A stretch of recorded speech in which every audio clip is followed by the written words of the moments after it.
Hello, everyone, and welcome back to Byte Happens. I'm your host, Flavia Taborga, and today we're joined by Matt Crampton, a leader who's been building software and leading teams for more than 25 years. Matt's built a career that spans hands on software development, leadership as CIO and CTO, and co founded companies. Regardless of the industry that you're in, I'm certain you will be able to learn a lot from his journey. So let's jump in. Matt, thank you for joining today. Hi, Flavia. It's great to be here. Great. So you've been in the software industry for over 25 years. And I read in some interviews that you've done that your interest in the tech industry started with your first Tandy 1000 when you were a kid. That Um, that is true. yeah. Yeah, that was a long time ago. I've been out here. I'm here in the San Francisco Bay Area. I've been here for 25 years. I moved out here in 2000. But right, sure. I got started back before the internet was a thing, Hmm. which maybe a lot of your users weren't around for back then. But before the internet, there was a lot of other ways that people could communicate using their computers, and one of those was called a bulletin board system, which is what I ran on a little Tandy 1000 286 computer when I was in high school, where like people would dial up using their modem over the telephone line to connect to mine and play games or chat and trade files, stuff like that. It was a lot of fun. This was back in the 90s, before the Wow. internet was a thing. But then the world got a whole lot different when the internet came around, and everything sort of exponentially exploded. I got involved with some friends of mine, and we were super into Unix and other Linux and other Unix type operating systems. And we were living in Kalamazoo, Michigan, and we started a group called the Kalamazoo Linux Users Group way Okay. back in, I don't know, 1997, I guess, something like that. And we grew that. In fact, it was still meeting up until just a few years ago. Still going. So we had a lot of fun. We had a couple hundred users, and we would go to computer shows and install Linux on people's old machines, and we took over a cyber cafe. Cyber cafes aren't really a thing anymore, but back in the day, there used to be this thing where it was like a coffee shop with computers you could go and use to get on the internet if you didn't have your own. Right. We ran one of those with put Linux on everything. Anyway, so we did a lot of that, and it was right around then that I was recruited by Netscape, which had just been acquired by AOL, to come out to California and work on a bunch of AOL stuff. They had Hmm. seen a bunch of my web development work and things like that I had done with the Kalamazoo Linux Users Group. So anyway, Hmm. so I packed all of my earthly belongings in the back of my pickup truck and drove out west. I'd never been out here before, and now I've been out here 25 years. Um, Wow. so I was at AOL for 5 years. I wrote a bunch. Probably nobody on your show remembers what AOL was, but they used to ship these CDs in the mail that would let you get on the internet via AOL, and you would get like 100 free hours of internet time because you had to pay by the hour back then. Uh-huh. And I wrote a bunch of the code that was on those CDs, some stuff around playing videos on their news site, stuff like that. Anyway, so I was at AOL for 5 years, and then I was at Yahoo for 5 years after that. I worked on the front door team and built a. They had a version of Reddit called Yahoo Hmm. Buzz that I worked on for a while. Anyway, so that was great. For 10 years, I was working sort of in the Fang world, and then I met some folks that were interested in trying to get together and start a company. And I'd sort of seen other people out in Silicon Valley and around the Bay Area having success starting companies. I never really thought about that stuff before, but we took a plunge and co-founded a company, and that was my first startup. That company was called GigWalk. Hmm. And GigWalk was a workforce marketplace. Sort of think about it like Uber, but for people. Okay. So we had 1.2 million gig walkers, which were workers that had our Wow. application installed on their mobile devices, and they would get deployed using that app to go and perform little micro jobs that we called gigs. So our initial customers were search engines that needed people to go out into the real world and take photographs or uh, do other things that required somebody to actually be at a location. So one of our first customers was Microsoft. Microsoft was competing with Google's Google Maps, like the Google Street View. Mm-hmm. Google was driving vehicles all around streets, taking photographs of houses and restaurants and buildings and everything. So Microsoft used our gig walkers to actually go inside of restaurants or other public places. They would go in, they would take a 360-degree panoramic photo of the interior, they would record a bunch of information, and then they would hit submit. And all that data would then be consumed by Microsoft and then used in Bing Maps and other products that they had for showing local data. And then the worker, the gig walker, would get paid via PayPal for each of those jobs that they did. And it might be like $10 to go to a particular place, or $15. And that's not like a lot of money, but Mm-hmm. we had people that would do 10 or 15 gigs in a day, or they Wow. would, like, on their way to work or on their way home, they would look and see whether there were any gigs that were available, like on their commute. And so we called this a second paycheck for people. So if you were a student, or you were a real estate agent, or somebody who had a lot of seasonal kind of work, that this would be a good second income for you to be able to do whenever you had time Right. to do it, which was great. So we ended up with 1.2 million gig walkers inside of our That's a lot. marketplace across the United States. Yeah, it was really neat. And I think as we figured out how to scale, we started realizing that there was much more work to be done, not just in the data collection world Mm-hmm. of like maps and things like that, but doing more like retail merchandising kinds of stuff. So uh, our customers turned into people like Pepsi or Red Bull or Unilever, people who had products on store shelves. So, for example, you can think of Red Bull needs someone to go to every 7-Eleven in the country on a given weekend to figure out whether their product is correctly stocked on store shelves, or whether their Super Bowl promotion Mm-hmm. was like where it was supposed to Correctly be. put. So we'd send out 1,000 gig walkers on that, on a Saturday morning to go out and do that stuff. So it was really neat. There's no really other way to do that, and it was a new kind of work that hadn't Right. existed before. And I guess the other part to that was is that this was right when smartphones were gaining adoption across the United States, right? Like everybody had flip Right. phones back then, and right around the time that we started GigWalk was right when people, like, the iPhone had been announced, like people were just starting to buy them. Especially, it was kind of heavy with students and a lot of young people that had extra time, would have a mobile device. Why couldn't they go out and why couldn't we build a platform on top of them? Right. So it was smart of us, but also we were lucky that the timing was just right. And I think that as I look back on everything that I've like done over the last 25 years, I've had a lot of luck, and a lot of that luck had to do with timing being just right, and then market conditions kind of being in the correct way. And a lot of that's just keeping yourself open to as many different, I don't know, possibilities, as Mm-hmm. saying yes to as many things as you can, and trying out as many things, and then seeing what sticks. Great. So anyway, so GigWalk was great. I was CTO there for a long time, 8 years, I guess, something like that. We had Mm-hmm. a number of investors. I've met a lot of interesting other companies that were also in those investor portfolios. By the way, this is also the same time that I met Waverley. Oh. Like Waverley assisted us greatly in a lot of our development work, especially in the later years at GigWalk, especially with mobile development, Mm-hmm. things like that. Ended up working out really well. We had a Waverley team that was dedicated towards our iPhone and Android apps, while the US team was working on all the front end and back end stuff for the web. So it was great, and that relationship has continued on for me for other companies. It's like since then. So that's a great thing. If you find a vendor that is working well and can be a partner for you.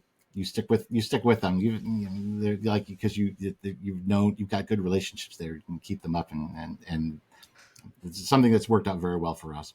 I'm glad to hear that.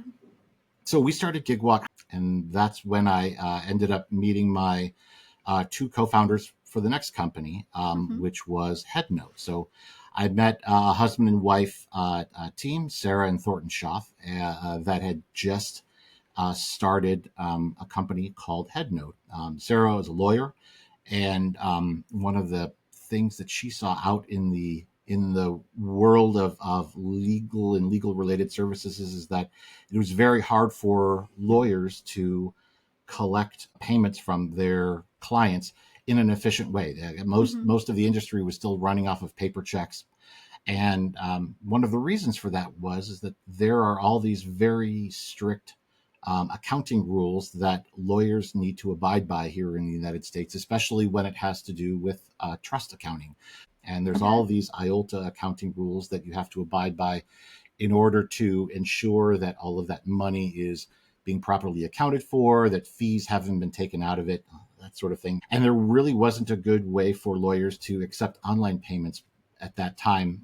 The terms and conditions of companies like PayPal or Stripe specifically said that you couldn't use this for legal trust related payments Well. because they would take fees out of the payments as they were in transit.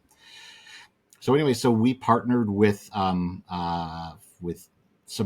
great financial institutions, Fiserv and Silicon Valley Bank, to build a IOLTA trust accounting compliant payment system, which we called Headnote, that would allow lawyers to take credit card and ACH payments um, and deposit them in accounts that were specifically designated for different kinds of money, and they could have end-to-end tracking of like to make sure that fees had not been taken out of any of the money that was being held in trust. Uh, Right. and so that worked out great. This is another point. This other example of us getting into an industry right at the right time. So it sort of stood on top of the initial work that I had done doing all these micropayments through GigWalk, but now we're kind of focusing on the legal industry, which Right. was another spot where it was something different and hard to do, and so we found a lot of success doing that. We ended up getting acquired back in 2020 by a private equity firm that also owned a number of legal practice management platforms, and so now Headnote is now a payments uh, technology layer that sits behind legal practice management platforms like Practice Panther, Bill for Time, Maris Case, and Lollylaw, where now if you get an invoice from one of those legal practice management platforms and there's a big pay now button on that, all the infrastructure that takes your credit card information, performs the transaction, does all the accounting. All of that is the technology that we built in Headnote. Waverley, by the way, has just sort of been along for that entire ride. Waverley's been our main engineering team sort of since we got started, and that team has started out small and then grew as we scaled. And I'll tell you, it's been like hiring here in the Bay Area can be very challenging. It's expensive, but it's also just really hard to find the right people. And Waverly's been consistently able to find us engineers, especially in like niches where we really needed expertise, whether it was like cloud computing, front end development. We're starting to get into looking at some AI stuff now. Right. There's a lot of things that we're as we grow into new technologies, like Waverly sort of been the first spot where we've kind of been sourcing folks from. So that's worked out very well for us too. I'm so happy to hear that, and I'm really impressed, inspired by your story because it seems like what started as a childhood hobby ultimately ended up shaping your career, and now you're here leading teams. I, Um, yeah, I suppose that's probably a story a lot of folks had back then. I assume I knew lots of folks that sort of had that sort of same trajectory, but Uh-huh. it seems like everybody I talk to now grew up with the internet. I'm like in the last couple of years of the Gen X generation, where Hmm. a bunch of my childhood there was no internet, and there was only so I kind of had that hybrid experience. Everybody that came after me, the internet's always been there, and Right. so there's a whole different perspective there, and it's funny when I talk to folks that we hire or that we bring onto our teams that came up a lot later on that they just have a different perspective about how web development works and how computing works because they had never had to work on a Tandy 1000 Right. and Right. like try to eke out every little bit of RAM they had to. So, Right. Me yeah. myself is like, I was when I read about it, I was really impressed. Like, oh, what this dandy would do back then, right? Uh-huh. So, okay, before you co-founded your first company, you worked as an individual contributor at large tech companies, and moving from a corporate environment to running your own startup involves a major shift in responsibilities. It's no longer just about writing good code, but you're also designing workflows, processes for the team, mentoring and managing people. How did you navigate that transition? And were there any aspects of your previous role that you really enjoyed, but you had to let go of? Boy, that's a loaded question. Yeah, so I mean, I continue to navigate it. Like this is not a solved thing for me at all. I don't know that it's a solved thing for anybody. These kinds of things are challenging. It is a whole different set of skills to be a manager than it is to be an individual contributor. And when you're in a startup, you have to be both, especially when you're first getting going. There's a concept of going from 0 to 1, which is like you have nothing. The company does not exist. There's not a line of code that's been written. You don't really know what you're building yet. You haven't found product market fit, and you're building the plane while you're trying to fly it at the same time.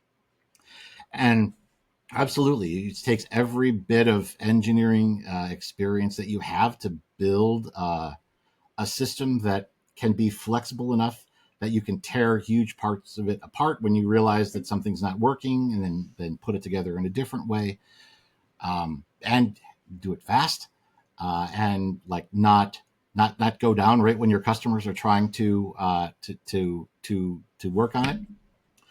I'll tell you, I've got great stories about when we first got press. So for GigWalk, the way that we recruited our 1.2 million GigWalkers, we thought we would have to go city by city recruiting people. As it turns out, we didn't have to do that.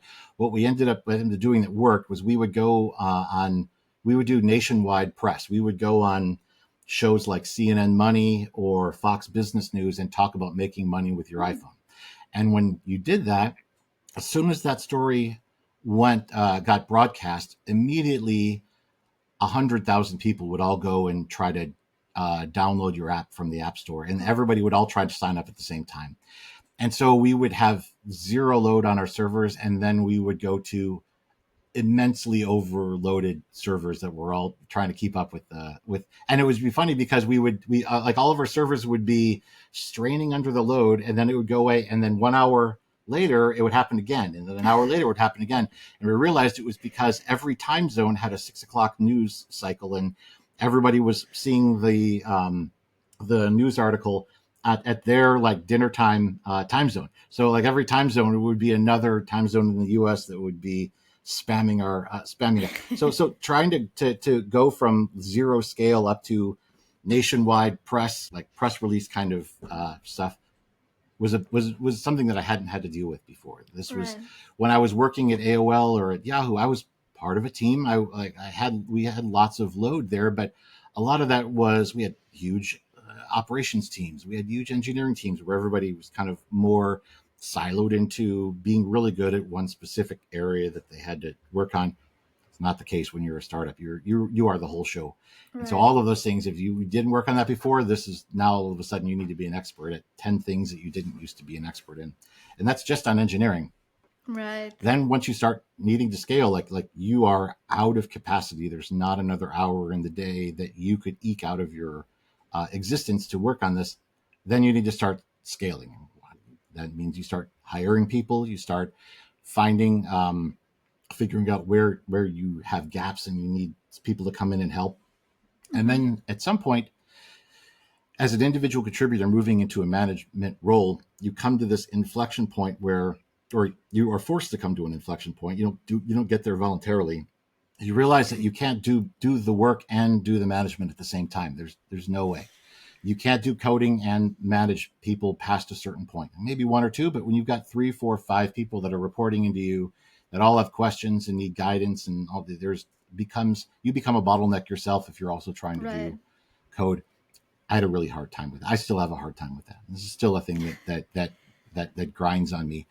But I realized as I grew into all of that how important it was for me to gain the skills and experience that I needed to in order to be able to be a good manager, be a good hiring, do a good job hiring, um, leading, and then being able to grow new managers out of your existing team, identifying where there are leadership skills and nurturing those folks to become the next level of managers. Because eventually, once you're a manager, when you grow more, when you start realizing you need many managers, and now all of Right. a sudden you're training managers instead of training people. All of those are different skill sets, and that's the trajectory that somebody who goes from an individual contributor to a manager to an executive has to go through. And that's that's something I continue to do in my career, and it's been again 25 years of Yeah. gaining little bits of experience there. The best thing I can say about all that is asking for help, asking advice, asking people who know more, have been where you are, and have been successful, like how they did it, asking advice on things. And I had a hard time. I'm the kind of person that wants to solve my own problems. I want to go and read the documentation or mess around with something until I get it right. It works okay when you are writing code. It doesn't work great when you're managing people. Right. You can't debug managing a person. They get really frustrated if you do that. You need to try to get it right the first time if you can, and that's where leveraging your network really comes in. And maybe that's one of the skills that I feel like has helped me the most, is being able to reach out and have a network of people that I can talk to when I need to. That's awesome.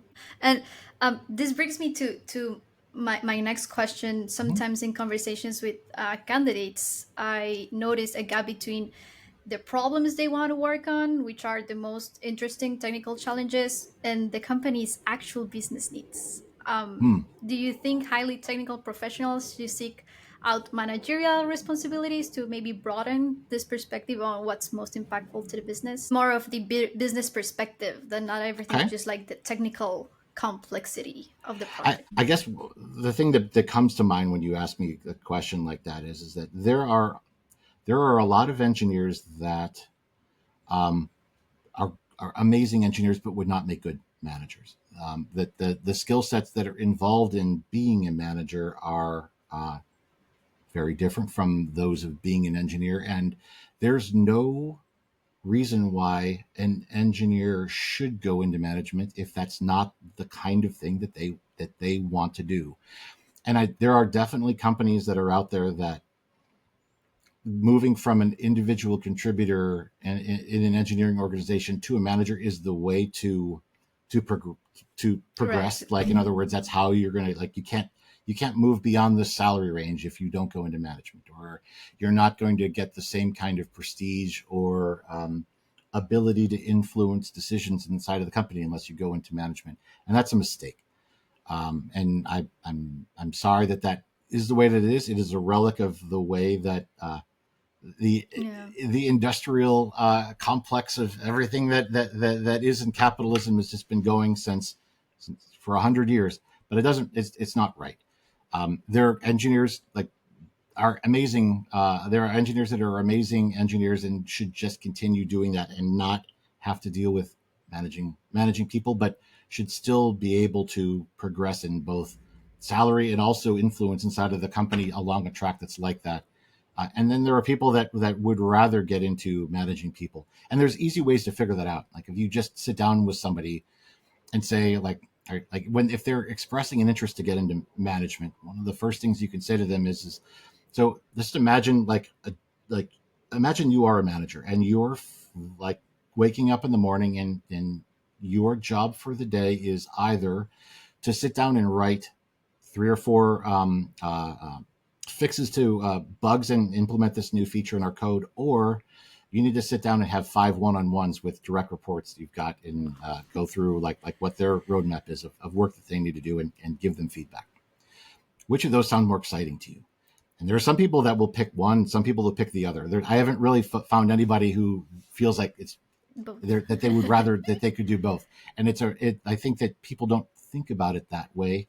And that'll tell you where you want Right. somebody to be. Right. Yeah. Anyway, Yeah. so I think I think people that are interested in going management. There's no reason not to. And if you're going to start a company, understand that you are going to have to do both of those things for a while, and then you're going to have to be a manager for the rest of your life, whether you like it or not. You can't be an individual contributor starting a company past the first a couple of very early stages of it. It just doesn't work. Right. Right. Got it. And looking back to GigWalk, Mm-hmm. you said it. You had some luck with the timing. iPhones had just come up 3 years ago, For sure. or 3 years before.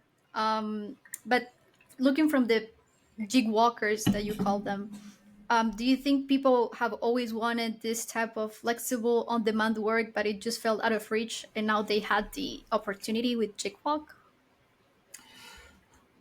Well, that's a good question. I guess there's look, our whole like the United States was built on entrepreneurship. Like these people that built companies for themselves. The idea that you just go to work, get a paycheck, and go home is a more recent thing in our country. It's not something that has always been there. People were running their own companies for much of human history before corporations got to the enormous size that they are Right. now.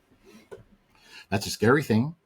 And if you've already got a job and you're getting your health care through your work, and that's your steady form of income that's letting you put food on your table and all that, getting out of that, jumping out of that into starting a company for yourself is a very scary and very Yeah. risky thing. And I don't recommend it if you're not really sure what you're getting into. But what's interesting is that the gig economy sort of opened up the idea that you can do both. You can have that stability of your day job and also kind of branch out to doing other things on the side. And taking a second job, used to have all of those heavy implications on it. You're working on somebody else's schedule. They're telling you when you need to come in, when you don't. Um, uh, you don't have the flexibility of doing it on your own time. And so something like GigWalk certainly gave people that flexibility where they could do that. Right. It wasn't there before. Nowadays, we've got people are driving for Uber and Lyft, doing DoorDash delivery, and all of those things grew out of the gig economy of which GigWalk was right there at the very beginnings of. And I think that's why it's still there. People want to do that. Now it's also true that the economy being what it is today, there's a lot of folks where they can't find another job right now, and driving for Uber is the only way that they can make any income. And Right. we could have a whole podcast episode just talking about the Yeah. pluses and minuses of that. But I think I think mobile devices and the internet have certainly opened up the possibility for non-traditional kinds of income, and I think that's was really interesting, Hmm. and I think there's a lot of more kinds of things that can come out of that as we progress into the world. I don't know what those are. There's a lot of interesting companies that are out there doing lots of neat stuff. I have a motorcycle that's broken down in my backyard. I've got a mobile mechanic that's going to come out that came off of one of these apps and come work on it. Let's see. This is very interesting. So we'll see. Right. Right. Got it. And talking about the present now, your current role, you told us a bit of the story, how you got into Paradigm, where you are now. Can you tell us a bit more of what your day to day looks like and what Paradigm does? Sure. Yeah. So Paradigm is a company that owns many platforms inside of it, all geared towards the legal industry. So there's 4 practice management platforms that cater to law firms in different like legal sub verticals. So there's Practice Panther, Bill for Time, kind of more geared towards just general practice law firms. And then there's more specifically Lolly Law, more geared towards immigration law, and Maris Case, which is geared towards law firms that exist inside of the insurance space. So what these practice management platforms do is they allow a law firm to bring on all of their associates and their partners onto this platform, allow them to manage all of the matters that are currently being worked on across the law firm, where associates can go in and log the number of billable hours that they have logged on a particular case or a particular piece of work. They can store all of the documents that are being managed, and then they can also manage all of the billing and invoicing that they need to do to pay for those. So they can log the number of hours. They can create an invoice that then gets sent to the client. And the client can go in and initiate a credit card payment or an ACH payment. They pay via their bank account to pay for those legal services. And then once all of that payment gets done and the money is now in the firm's bank account, like they've gotten paid, then they can also use these platforms to do reconciliation to ensure to auditors that the money that they were paid for in trust is still in those accounts, and they can account for where all of that money went out, where it was used for, and then they can also do all of the management of their operating expenses, so they can see how much they got paid. They can deal with all of the legal or all of the expense related stuff that a law firm normally has to deal with. And then behind the scenes, then, so as I said, Headnote provides the payments layer. So that's Paradigm Payments now that is powering all of those. And so that payments layer then talks to payment gateways to run ACH transactions. We talk directly to the Nacha network for running bank-to-bank transfers. And then, being that we're a payment facilitator, we have all kinds of rules and regulations that we have to abide by. So we're PCI compliant, and so we are allowed to manage credit card data on behalf of consumers, ensuring that all of the security related things that they have to do when it comes to those kinds of regulations are all being accounted for. And again, that's where having a great and attentive engineering team is very important. So when we get to the point when we've got auditors that are knocking on the door wanting to go through what we're doing, that it's an easy and straightforward process. Right. And that's yeah. So it is those kinds of the technology layer that now is my day-to-day focus. So we have a team that is powered by Waverley. We've got engineers that are spread across Europe. And I know that Waverley has got offices in other countries. In fact, I think you're in Bolivia. Am I seeing? Yes. Yeah. Okay. So you're over here in my time zone. But so they're kind of all over the place, and so that works out really well for us. How I work with Waverley is I end up getting up pretty early in the morning. I think my stand up with the teams at 6 a.m. And so I have a lot of my meetings where we're doing sprint planning, we're doing code reviews, or like just product roadmap discussions and stuff like that early on in the day. For me, that works out great because I can get up and get a bunch of my work done before my son wakes up, and I have to give him breakfast and take him to school and do all that. And then after all that's done, then I can work with all of the people here in the U.S. time zones for all of the like business related stuff that we need to do. And then the Waverley engineering team is working at night, and so when I'm get up in the morning the next day, then I can talk through how everything went during that time. And it's also great because we can have them doing production releases and stuff that are not occurring during normal business hours here in the US. So for a bunch of reasons, that's worked out pretty well for us. That's awesome. And you were talking about how you guys want to incorporate some AI things into the product. And I remember I saw a report by Goldman Sachs on the effects of AI on economic growth. And Hmm. the legal industry was number two on the list of professionals that AI will change the most through automation. Okay, sure. What are some of these tasks you're seeing that can be All right. automated? Well, so let me preference. I'm not a lawyer. I don't. My wife is an attorney. My Sarah, my co-founder, is an attorney, and I see what attorneys have to do in their day-to-day lives. And I'm so glad I'm not an attorney. It's the opposite of anything that I could do myself. But I'm so amazed at what those guys do. That's so Right. different from what my skill set is. For AI for the work that we do on the payment side of things is very geared to thinking about it, very geared towards things like fraud prevention, analyzing transaction traffic as it's occurring inside of our system to detect anomalies.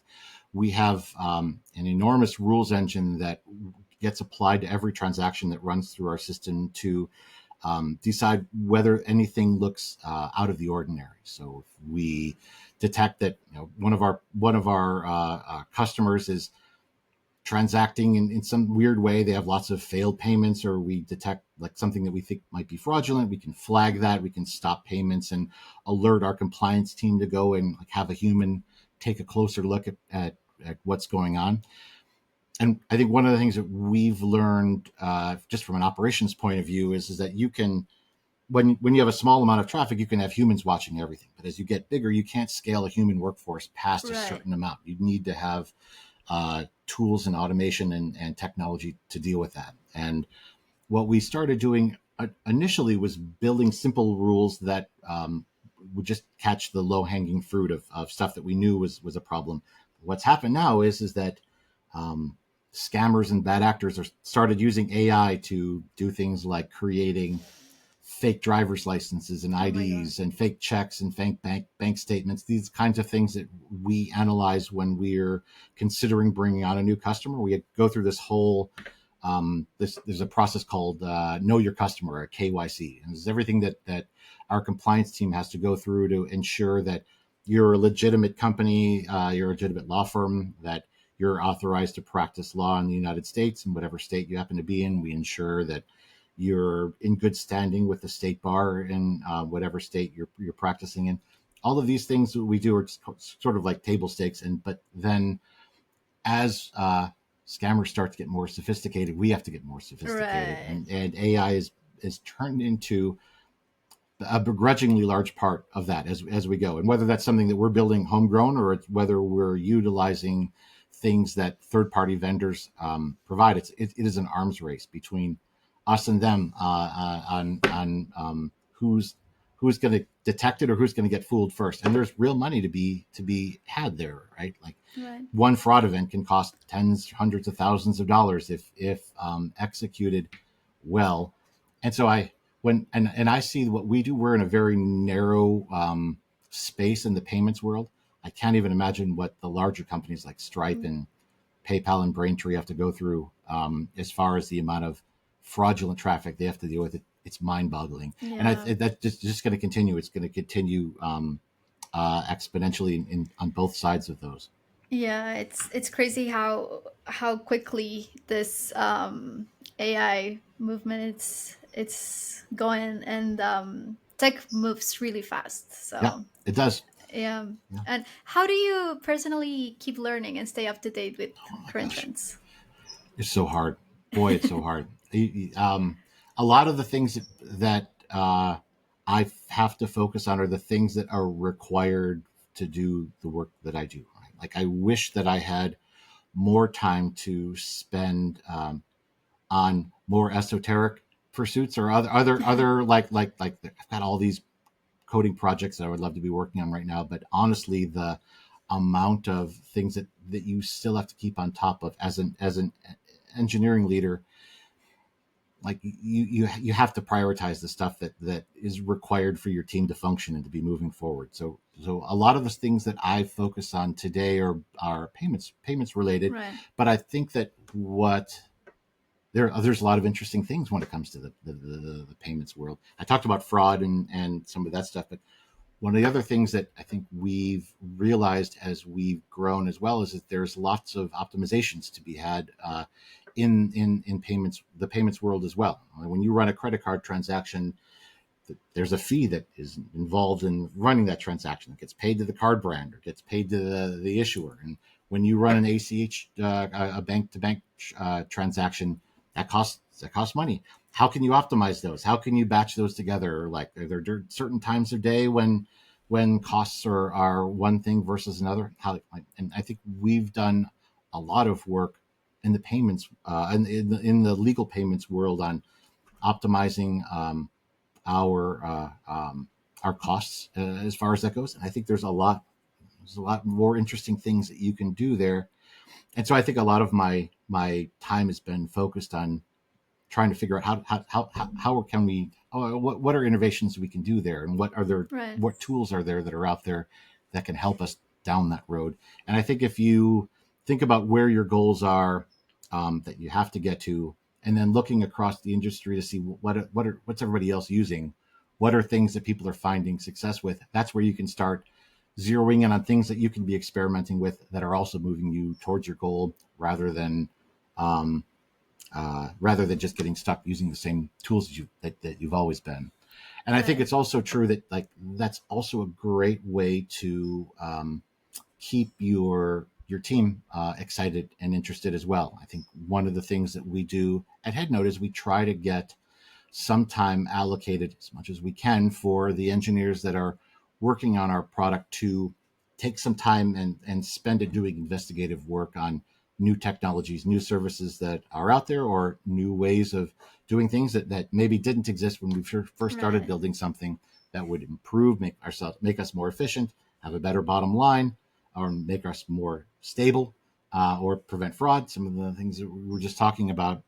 And that's as long as we kind of treat like how old our stuff is as tech debt. Like realize that we need to upgrade our libraries and our code, but we also need to be upgrading our skill sets and the Right. technology that we're doing just as much. And working that into our schedules and our sprints it's a constant thing that we try to do. We're not always successful, but I think it's important. Got it. Got it. Um, as we wrap things up, Mhm. I'd love to get your insights for our listeners. Based on your professional journey so far, what do you think is the biggest challenge for entrepreneurs going forward? Oh my gosh, uh, that's a great question. I think so. As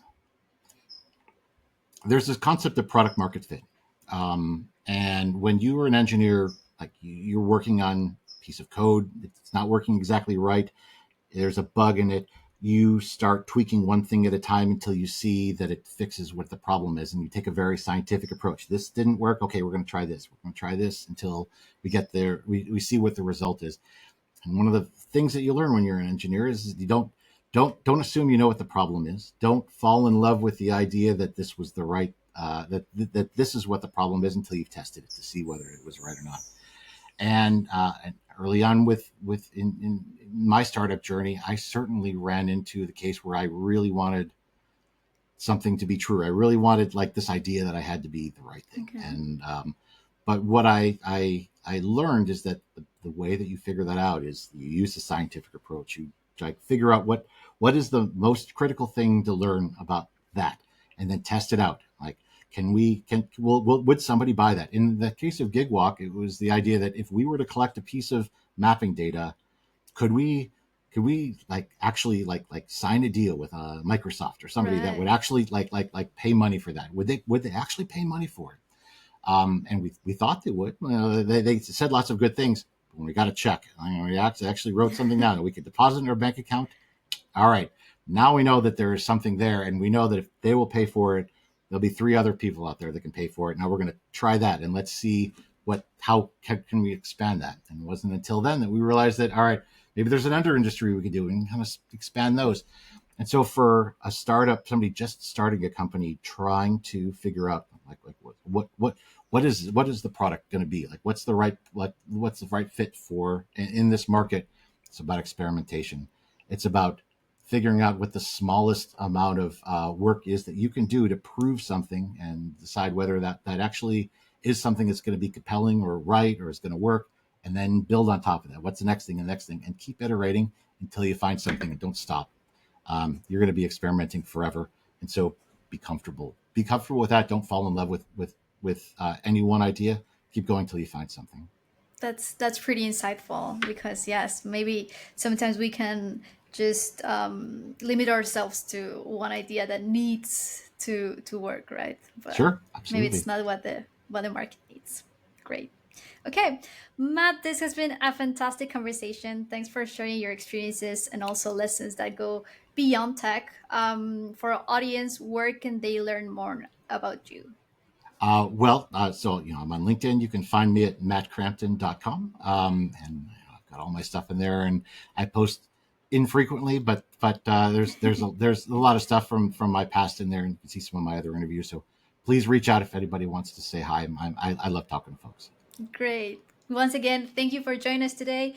And to our audience, that's it for episode 4 of Byte Happens, the podcast where we explore the tech industry and learn from the masterminds bringing it to life. If you enjoyed this episode, hit follow, share it with a friend, and I'll see you next time. And until then, remember, Byte Happens.